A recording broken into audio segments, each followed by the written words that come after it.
તો મિત્રો આજે આપણે વન શોટ રિવિઝન ની અંદર જોઈશું ટોટલ હાર્ડનેસ ઓફ વોટર, એટલે પાણીની અંદર જે હાર્ડનેસ હોય એના વિશે જોઈશું.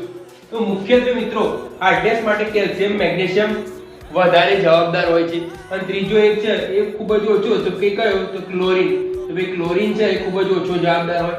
ત્યારબાદ ધ્યાન આપજો, ટેમ્પરરી હાર્ડનેસ હોય. ટેમ્પરરી હાર્ડનેસ એટલે શું? જેને ઉગાડવાથી દૂર થઈ જાય એવું શેનાથી મળે? તો ભાઈ બાયકાર્બોનેટ સોલ્ટ, એટલે કે જે સોલ્ટ ની પાછળ HCO3 લાગેલું હોય, બાયકાર્બોનેટ, એવા જે સોલ્ટ હોય એ શું આપણને ટેમ્પરરી હાર્ડનેસ, જેને ઉગાડવાથી દૂર થઈ જાય.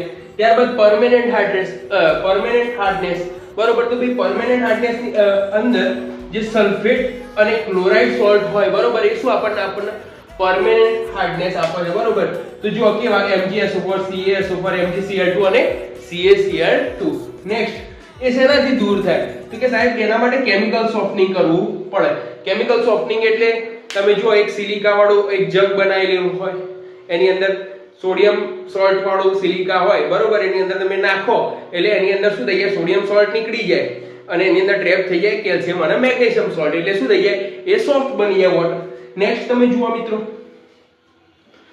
એ જુઓ ટોટલ હાર્ડનેસ શેનાથી બને? તો temporary hardness plus permanent hardness, બંને હાર્ડનેસ વાળું પાણી હોય એનાથી તમને ટોટલ હાર્ડનેસ મળે. તો માપવા માટે પદ્ધતિ કઈ? તો માપવા માટેની પદ્ધતિ EDTA ટાઇટ્રેશન મારવું પડે. EDTA ને તમારે સ્ટાન્ડર્ડાઇઝ કરી EDTA નું આપણે રેફરન્સ લઈ અને એને ટાઇટ્રેશન મારવું પડે. એના માટે ઇન્ડિકેટર કયો વપરાય? તો ઇન્ડિકેટર વપરાય છે ઇરિક્રોમ બ્લેક ટી. જે શું કરશે? કેલ્શિયમ અને મેગ્નેશિયમ વાળું જે હાર્ડનેસ હશે એની જોડે શું આપશે ભાઈ? તો વાઇન રેડ કલર નું શું આપશે?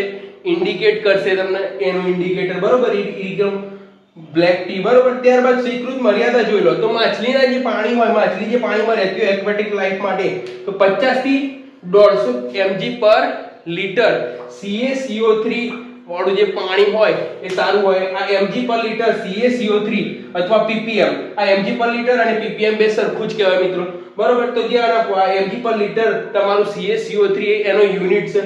ત્યારબાદ પીવાના પાણીની અંદર તમે જોવા જશો તો 200 થી 600 mg પર લિટર CaCO3 હોવું જોઈએ.